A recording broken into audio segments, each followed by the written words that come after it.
Admiral Vexka stood on the bridge of his massive warship. The ship was called the Stellar Dominion, and it was bigger than most cities back on his home planet. He had 4 arms, like all members of his race, and his skin looked like blue crystal in the bright lights of the command center. Vexka had been a soldier for over 200 years. He had fought in 12 wars and conquered 6 different planets. Today should have been just another boring patrol in the Kepler 442 system. Nothing ever happened here. It was just empty space between the great Zephyrian Empire and the wild, outer territories where pirates and rebels hid. Admiral, called Lieutenant Nixpo from her station. She was young for a Zephyrian, only 60 years old. Her crystal skin was still bright green, not the dark blue that came with age. "I'm getting strange readings from the asteroid belt." Vexka walked over to her station. His heavy boots made loud sounds on the metal floor. Around them, dozens of other officers worked at their posts. The bridge was huge, with screens showing star maps and weapon systems. 12 other Zephyrian ships floated nearby in space, all waiting for orders. "Show me," Vexka said. Nixpo pointed at her screen. "There's something out there, sir.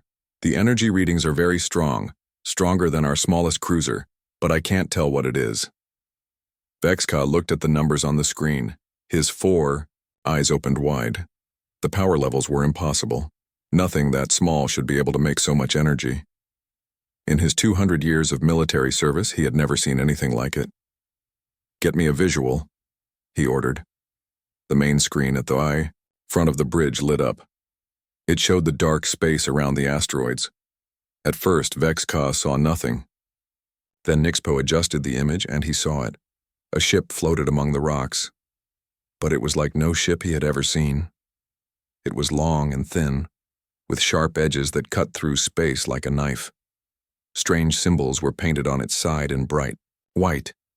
The symbols meant nothing to him. They were not from any language in the Zephyrian database. "How big is it?" Vexka asked. "About half the size of our cruiser Golden Spear," Nixpo replied. "But Admiral, the energy output, it's giving off more power than our biggest battleship." Vexka felt his blood turn cold. The Zephyrian Empire had ruled this part of the galaxy for 10,000 years. They knew every race, every ship design, every weapon type. This ship was completely unknown. "Send a message to High Command immediately," Vexka ordered. "Code red, possible first contact situation. Unknown vessel with advanced technology, on." The other side of space, inside the strange ship, Captain Jake Miller sat in his command chair. The bridge of the USS Liberty was much smaller than the Zephyrian ship. Only 12 people worked here, but every surface was covered with advanced computers and displays. Jake was a tall man with brown hair and kind eyes. He had been in the Earth Space Navy for 15 years. This was his first command of a deep space mission. The Liberty was humanity's newest and most advanced ship. It could travel faster than anything Earth had ever built before. "Captain," said Lieutenant Amy Ross from the communications station. She was a young woman with red hair and a smart face. "We're getting signals from those big ships. I think they're trying to talk to us." Jake looked at the main screen. It showed 12 enormous vessels surrounding them. Each ship was at least 10 times bigger than the Liberty. They looked like floating cities made of metal and glass. Strange lights blinked along their sides. "Any luck with translation?" Jake asked. Amy shook her head. "Their language is completely different from anything in our database. I'm trying to build a translation program, but it will take time." Chief Engineer Tony Blake spoke up from his station. He was a big man with strong hands and oil stains on his uniform. "Captain, the quantum drive is working perfectly. We're getting incredible power efficiency, but we're a long way from home." Jake nodded. The Liberty had traveled farther from Earth than any human ship before. They were exploring space that no human had ever seen. The mission was supposed to last 6 months. They had only been gone for 2 weeks. "Dr. Park," Jake called to the science officer. Lisa Park was a thin woman with gray hair and thick glasses. She studied alien life, even though humans had never found any before today. "What do you think about our new friends?" Dr. Park looked up from her computer. "Captain, I've been analyzing their radio signals. Their language has many words that sound like military commands. I think these are warships, not exploration vessels like us. Navigator Sam Davis turned from his station. He was a young man with black hair and nervous eyes. Captain, I've plotted several escape routes, but those ships have us completely surrounded. If they want to stop us from leaving, they can, Jake thought carefully. The Liberty was fast and had good weapons, but they were facing 12 huge warships. Fighting would be suicide, but running might make the aliens think humans were enemies. Amy, keep working on that translation program, he said. Tony, make sure all systems are ready. Sam, keep those escape routes updated. Dr. Park, learn everything you can about them. On the Zephyrian flagship, Admiral Vexka received a message from the capital planet. High Admiral Zixthane was coming with a full battle fleet. 50 warships would arrive within 6 hours. Vexka felt both relief and worry. Relief because he would have help. Worry because Zixthane was known for solving problems with weapons. Admiral, Nixpo said, the unknown ship is trying to send us a message. Put it on speakers, Vexka ordered. Strange sounds filled the bridge. The language was soft and musical, very different from the harsh Zephyrian tongue. But there was something about it that sounded intelligent, friendly even. They're not attacking, noted Commander Kixra, Vexka's second in command.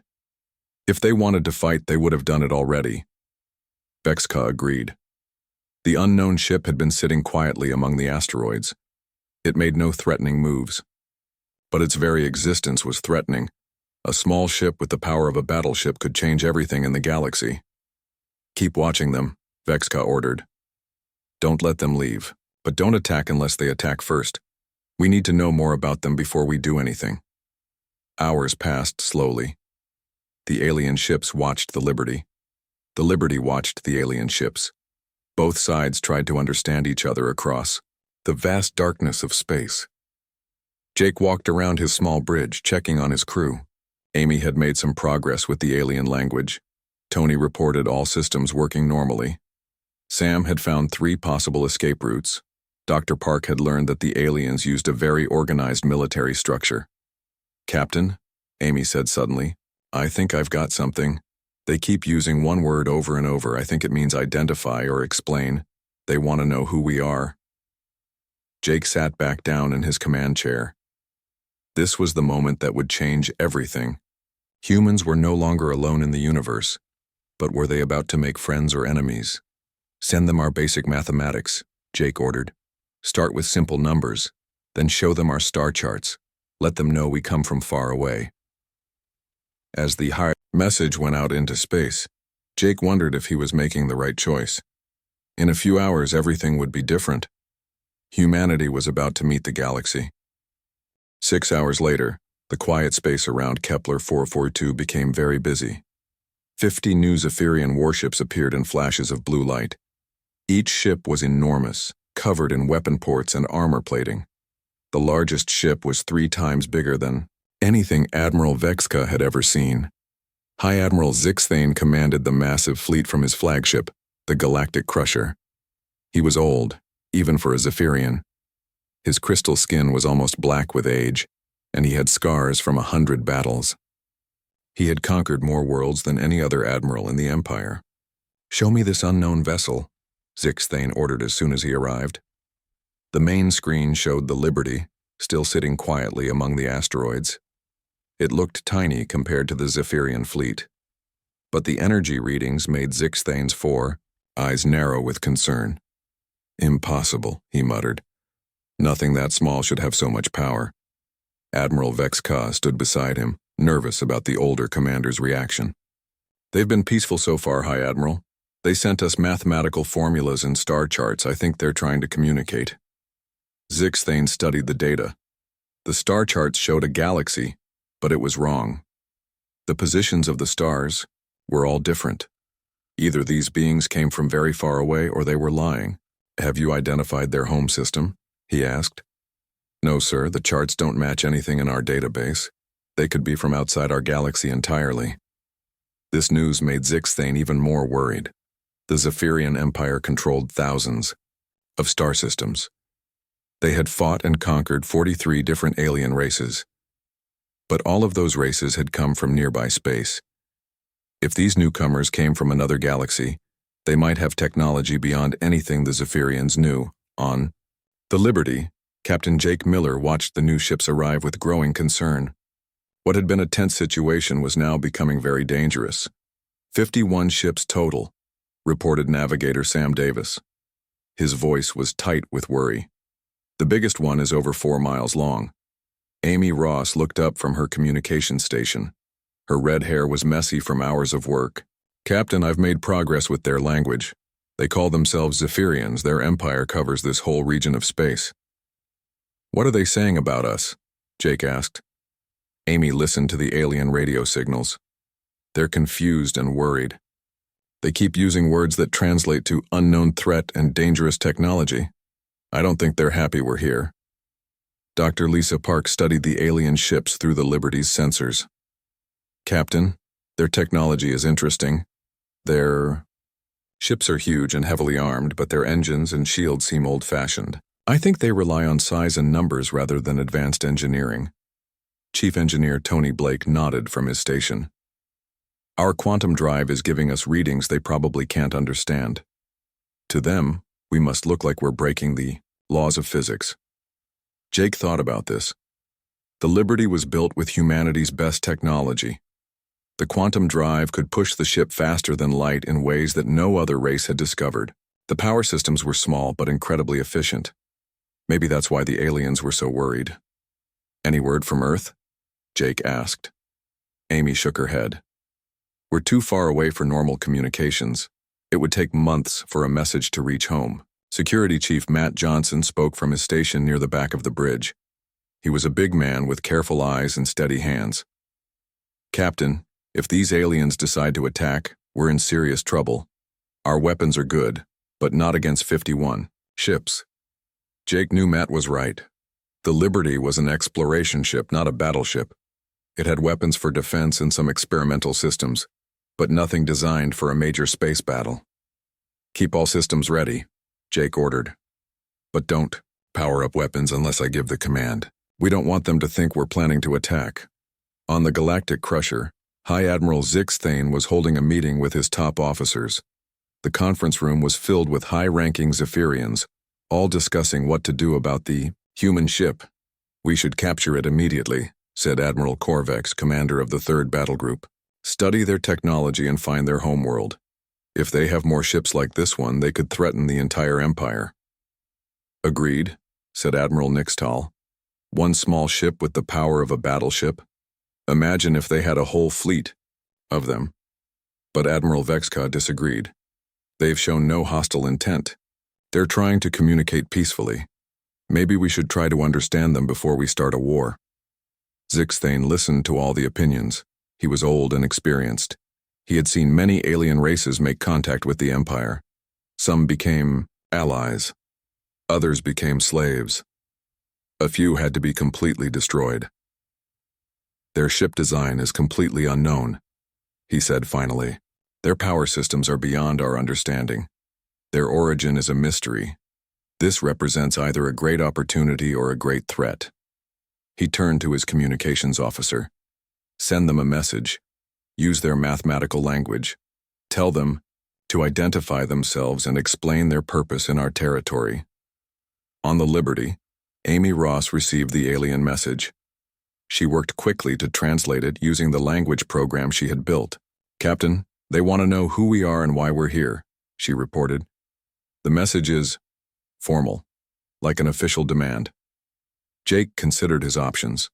Telling the truth might lead to peaceful contact, but it might also put Earth in danger if these aliens decided humanity was a threat. Send this message, Jake said. Tell them we are explorers from a distant star system.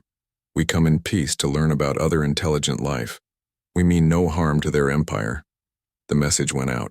Through space. On 51 alien ships, commanders and scientists studied the human response.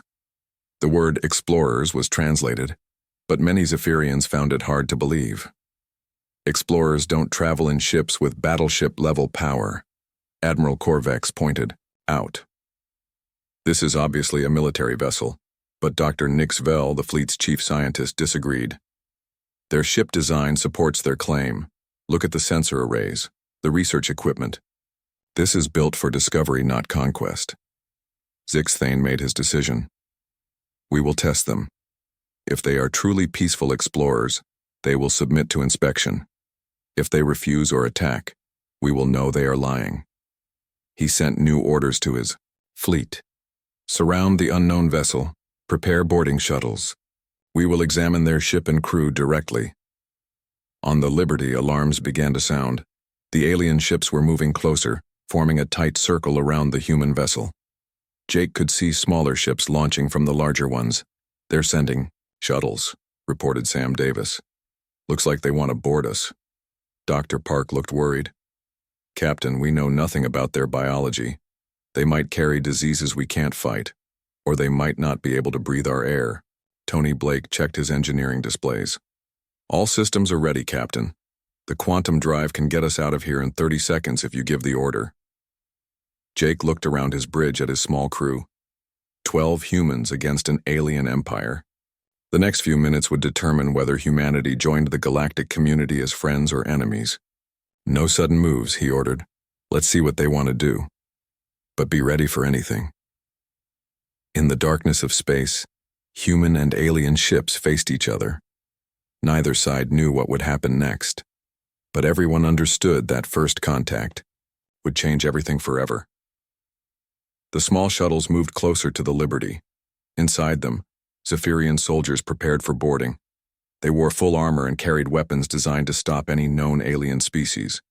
But they had never met humans. Before Jake Miller sat in his captain's chair and waited. In a few minutes, aliens would step onto a human ship for the first time in history. He hoped they would come as friends, but he was ready if they came as enemies. The future of two civilizations hung in the balance in the empty space between the stars. High Admiral Zixthane was losing patience. For 3 hours, his shuttles had approached the human ship, and each time the humans had politely asked them to stop.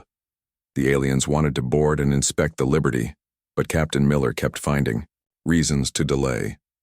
They are stalling, Admiral Korvek said on the bridge of the Galactic Crusher. This proves they are hiding something dangerous. Zixthane agreed. In his long military career, only guilty parties tried to avoid inspection. Peaceful explorers should welcome the chance to prove their good intentions. Enough games, he decided. We will show them the power of the Zephyrian Empire. Then they will cooperate. He turned to his weapons officer. Order the Golden Spear, Silver Strike, and Iron Fist to perform a demonstration. Have them fire warning shots around the unknown vessel. Make sure they understand we are serious. The 3 Zephyrian cruisers moved into position around the Liberty. Each ship was massive, bristling with plasma cannon turrets and missile launchers.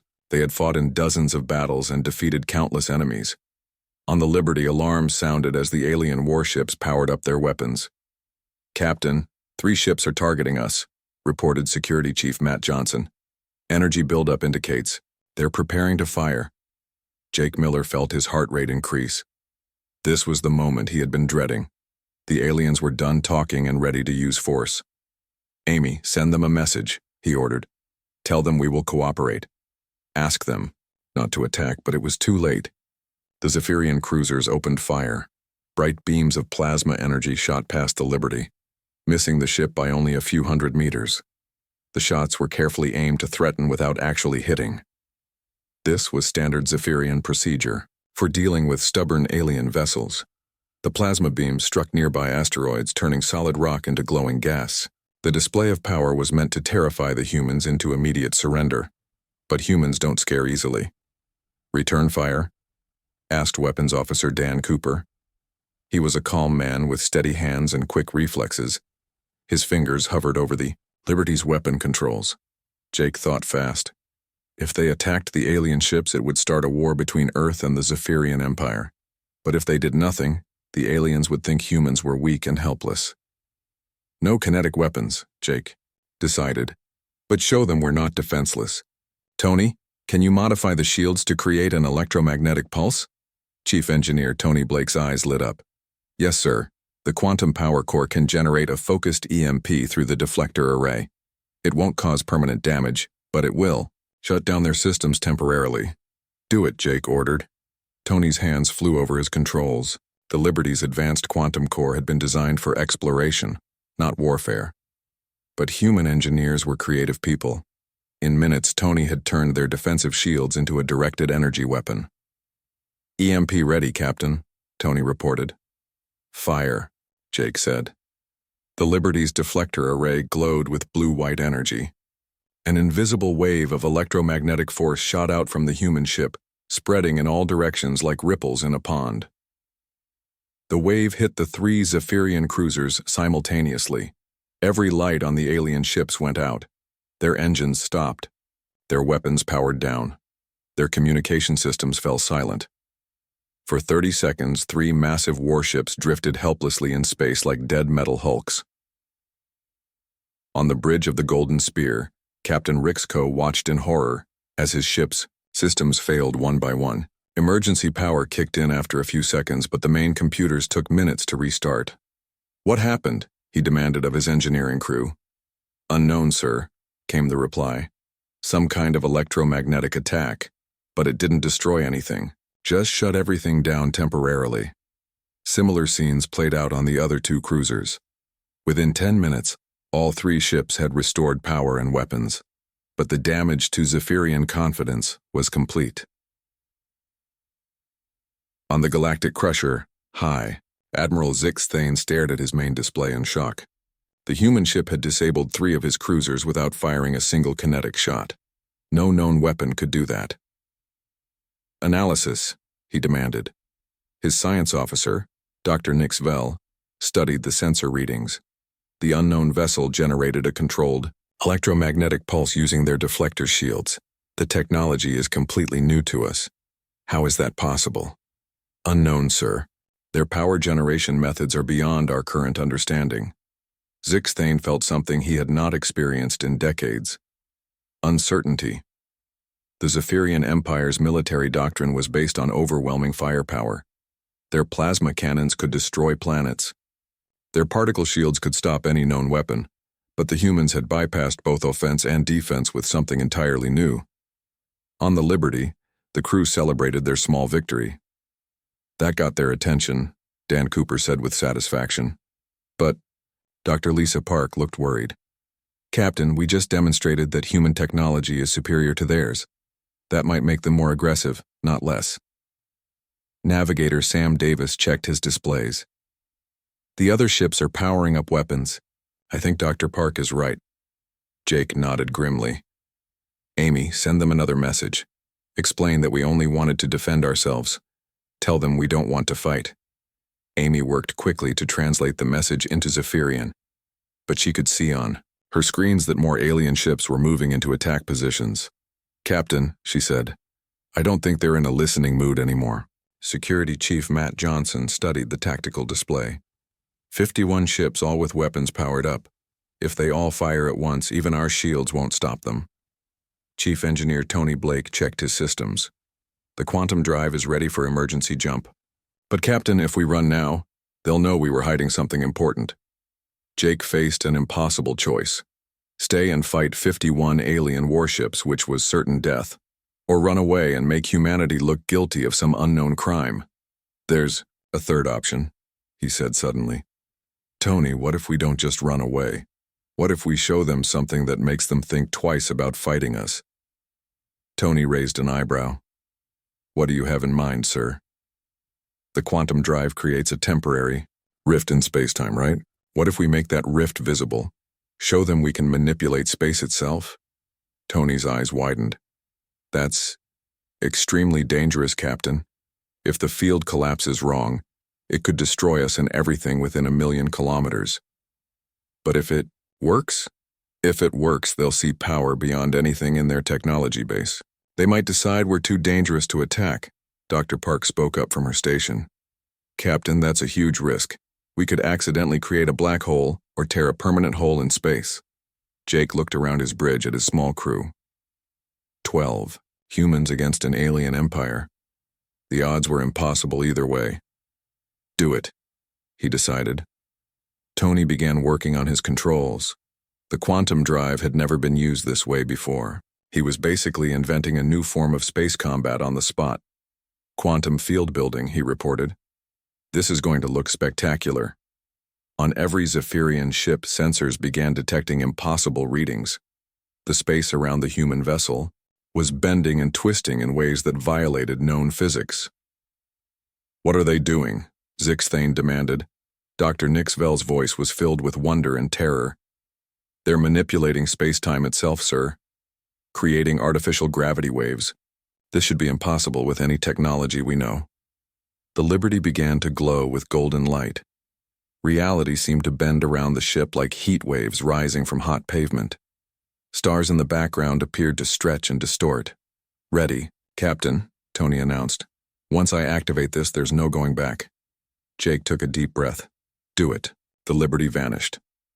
For a moment, there was nothing where the human ship had been except twisted space and golden light. Then reality snapped back into place like a rubber band, and the ship reappeared exactly where it had started.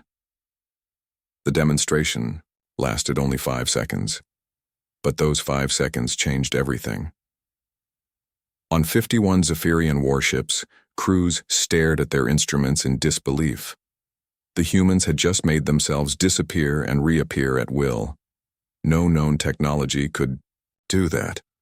High Admiral Zixthane sat in his command chair, his 4 hands trembling slightly.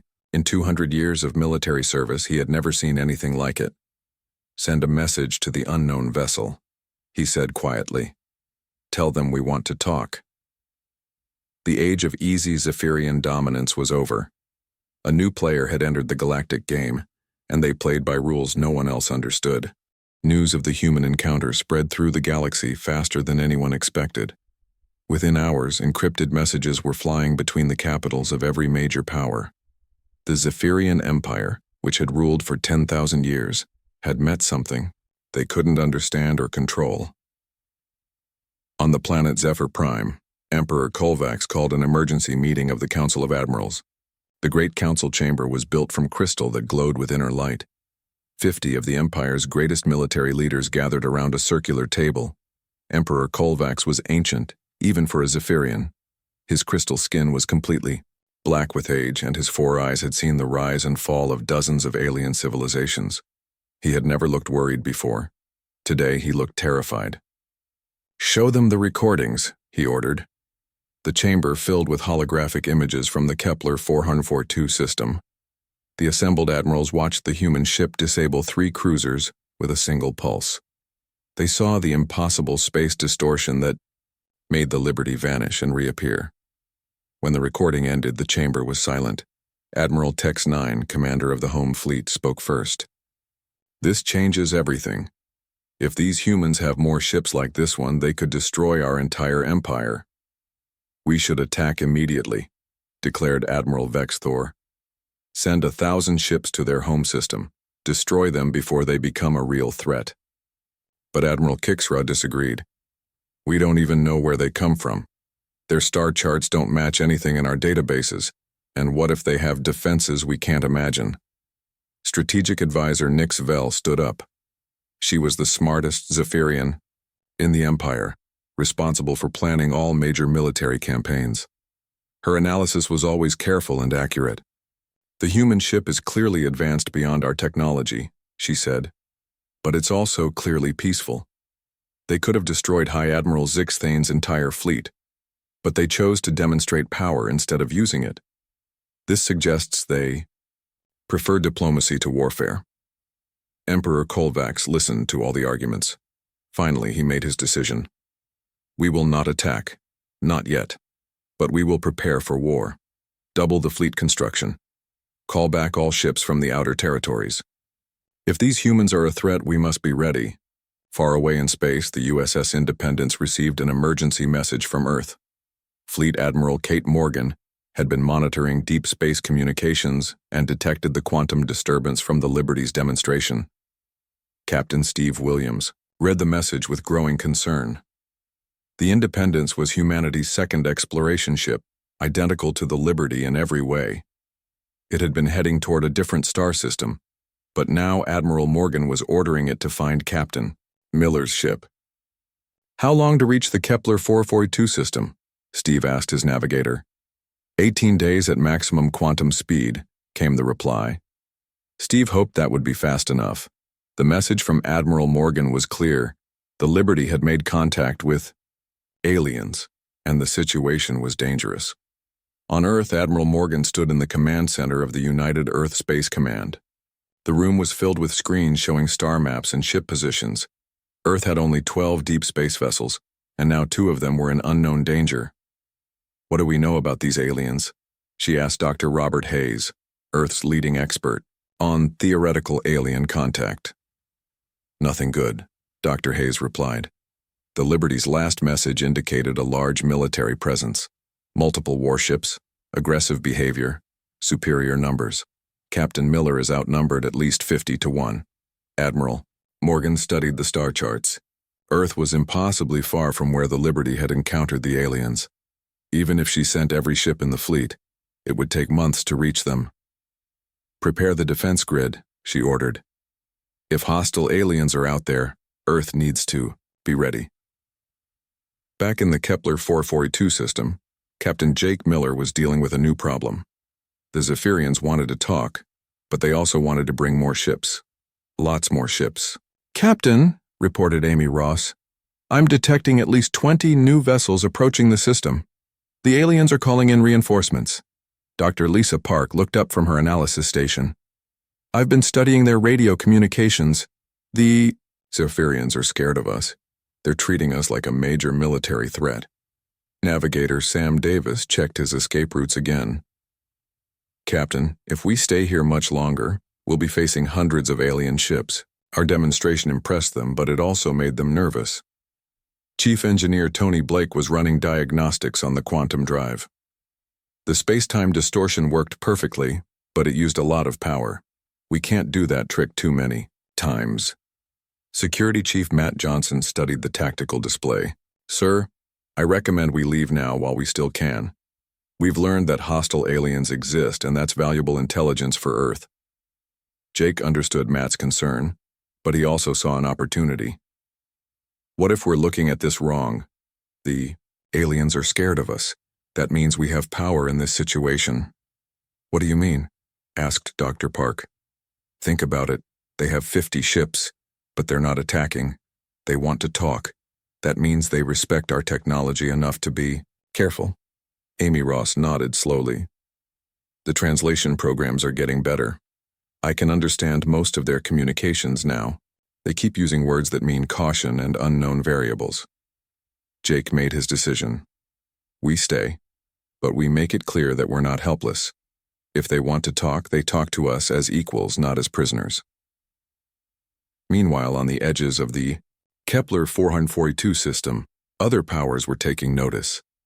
The Silicon Collective, a race of artificial intelligences, detected the quantum signatures from the Liberty's demonstration. Their ships were faster than any biological crew could handle, since machines didn't need to worry about acceleration forces. 5 collective vessels appeared at the edge of the system like silver ghosts. They were strange ships, built for efficiency rather than comfort. No windows, no crew quarters, just weapons and computers and engines. High Admiral Zix Thane received the new sensor readings with growing alarm. More unknown vessels, different design from the humans. The situation was spiraling, out of control. What had started as a simple encounter with one mysterious ship was becoming a gathering of galactic powers. Each faction wanted to understand or control the human technology. Dr. Nix Vell studied the new arrivals. Collective ships. They must have detected the quantum disturbance as well. If the machines are interested, this technology is even more significant than we thought. On the Liberty, the crew watched as more and more ships arrived in the system. What had been a standoff between humans and Zephyrians was becoming a 3-way confrontation. "Collective ships confirmed," reported Sam Davis. "They're known for having advanced computers and no biological crews." Dr. Park looked worried. "Captain, we're now facing 2 alien civilizations simultaneously. This is getting very complicated." Jake studied the tactical display. Over 50 Zephyrian ships, 5 collective vessels, and 1 human exploration ship. The odds were getting worse by the hour. Amy, are you getting any communications from the new arrivals? He asked. Yes, sir. The machines are trying to hack our computers. They want access to our technical databases. Chief Engineer Tony Blake immediately began strengthening their computer security. Firewalls up, Captain, but these artificial intelligences are very advanced. I don't know how long I can keep them out. Jake realized that the situation had moved beyond simple first contact. The Liberty had accidentally become the center of a galactic power struggle. Every major civilization wanted human technology, and they were all gathering in one place to get it. New contacts, announced Sam Davis. More ships jumping into the system. The main screen showed 3 more alien vessels, different from both the Zephyrians and the Collective. These ships were organic-looking, grown rather than built. That's a hegemony bioship, Dr. Park said, consulting her databases. I've been studying theoretical alien designs. The hegemony uses living ships controlled by telepathic pilots. Jake felt a chill run down his spine. 4 different alien civilizations, all gathering around one human ship. The Liberty had started an accidental meeting of galactic powers, and humans were at the center of it. Captain, Amy said quietly, I'm picking up communications between all the alien factions. They're not cooperating. In fact, they seem to distrust each other as much as they're curious about us. Are they planning to fight each other? Jake asked. It's possible.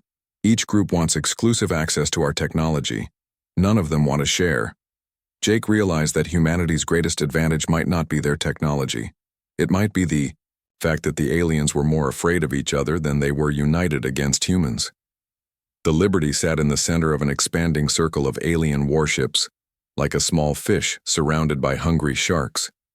But the sharks were too busy watching each other to attack the fish for now. The Kepler 442 system had become the most dangerous place in the galaxy. 4 major alien civilizations faced each other in an uneasy standoff, with one small human ship caught in the middle. Captain Jake Miller stood on the bridge of the Liberty, watching as more ships arrived every hour. The Zephyrian Empire now had over 60 vessels in the system. The Silicon Collective had sent 15 machine ships. The Hegemony Biofleet numbered 20 living warships. And now a 4th power had arrived. New contacts, reported Navigator Sam Davis. 6 ships, unknown design. They look like crystals? Dr. Lisa Park consulted her theoretical databases. Those must be crystalline Republic vessels. They're made from living mineral formations. I never thought we'd actually see one. Security Chief Matt Johnson studied the tactical display with growing concern. Captain, we now have over 100 alien warships in this system. All of them want our technology and none of them trust each other. Communications Officer Amy Ross was working frantically to monitor all the alien radio chatter. Sir, the situation is getting worse. Each faction is demanding exclusive rights to study our ship. They're starting to threaten each other.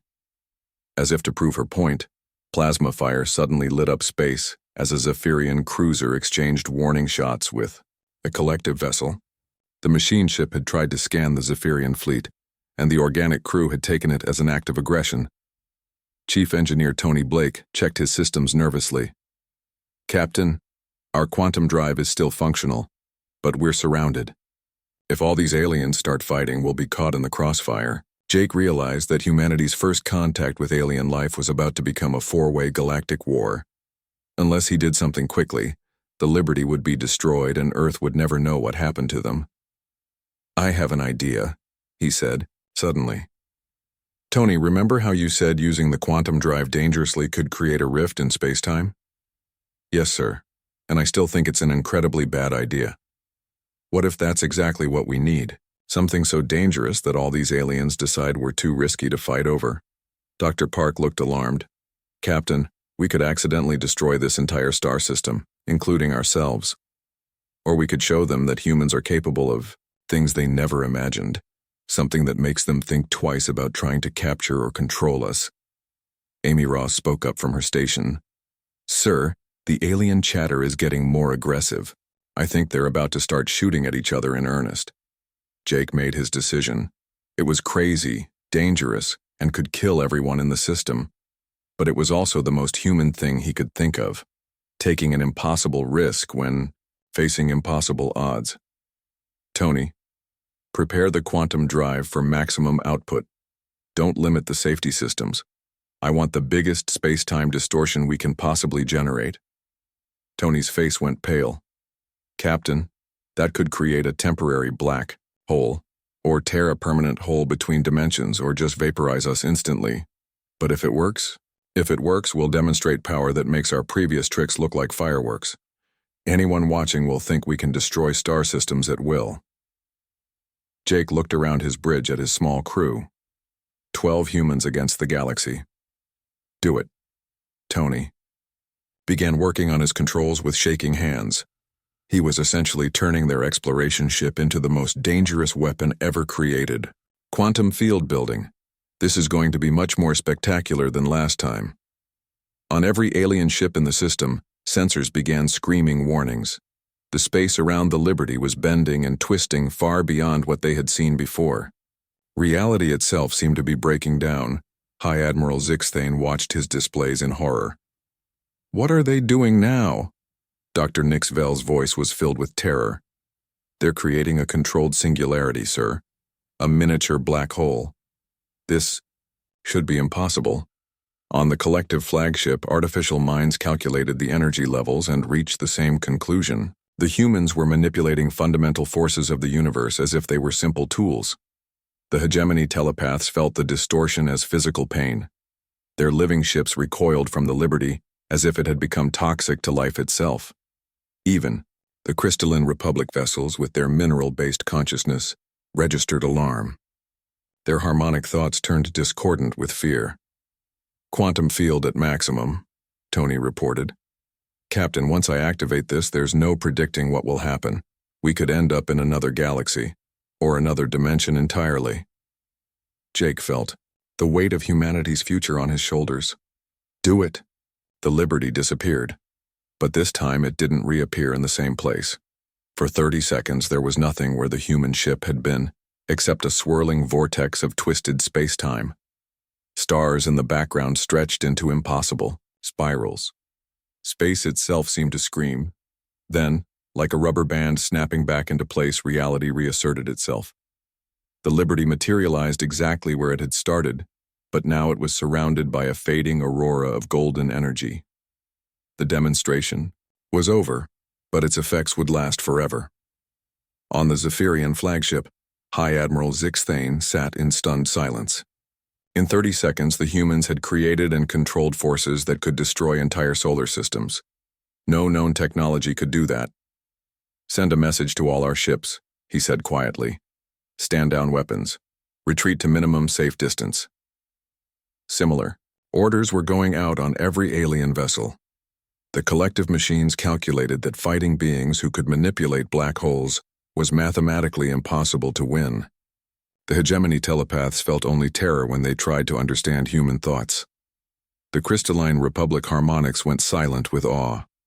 On the Liberty, the crew slowly realized they were still alive. All systems functional, reported Tony, with amazement. I can't believe that worked. More importantly, said Amy Ross, all the alien ships are backing away from us. I think we got their attention. Jake looked at the tactical display. Over 100 alien warships were retreating to what they obviously considered a safe distance. For the first time since the encounter began, no weapons were pointed at the Liberty. Send a message to all alien vessels, Jake ordered. Tell them, we are peaceful explorers, but we will defend ourselves if threatened. Make it clear that we have more ships coming and our technology is beyond their understanding. Amy worked to translate the message into all 4 alien languages. Message sent, Captain. The response was immediate. On every alien ship, commanders, and scientists and artificial intelligences came to the same conclusion. Humanity was too dangerous to attack and too advanced to ignore. High Admiral Zixthane sent the first reply. Unknown humans. The Zephyrian Empire wishes to establish peaceful relations. We propose a formal meeting to discuss trade and mutual defense. The collective machines sent a similar message, as did the hegemony and the crystalline Republic. Indeed, 30 seconds, humanity had gone from being unknown aliens to being the most courted species in the galaxy. Jake smiled for the first time in hours. Reply to all of them. Tell them we're interested in peaceful contact, but we'll need time to consult with our government. Schedule meetings for next month. Sir, asked Dr. Park, do we actually have more ships coming? The Independence should arrive in about 2 weeks, and Admiral Morgan will send the entire fleet once she hears about this. Navigator Sam Davis checked his instruments. Captain, should we head home now? We've got enough information to change human history. Jake considered the question. The Liberty had completed the most successful first contact mission in history. They had met 4 alien civilizations and convinced all of them that humanity was a major galactic power. Set course for Earth, he decided. Amy, send a message ahead. Tell Admiral Morgan that humanity is no longer alone in the universe, and we're about to become very popular. As the Liberty engaged its quantum drive and jumped toward home, the alien fleets remained in the Kepler 442 system. They set up monitoring stations and established communication networks. Each civilization wanted to be the first to establish formal relations with humanity. What none of them realized was that they had just met the most unpredictable species in the galaxy. Humans didn't follow established rules.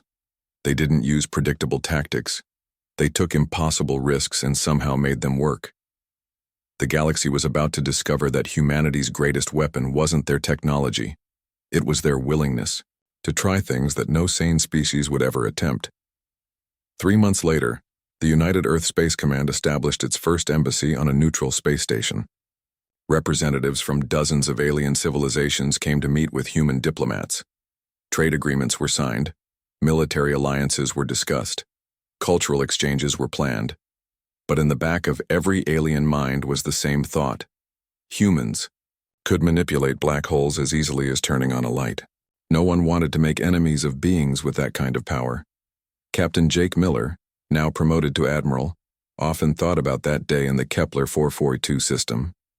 With one impossible gamble, 12 humans had convinced an entire galaxy that humanity belonged among the stars.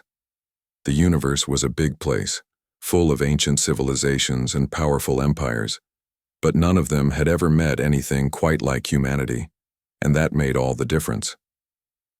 On Earth, children learned new lessons. In school about alien friends among the stars. Scientists studied new technologies shared by galactic neighbors. Soldiers trained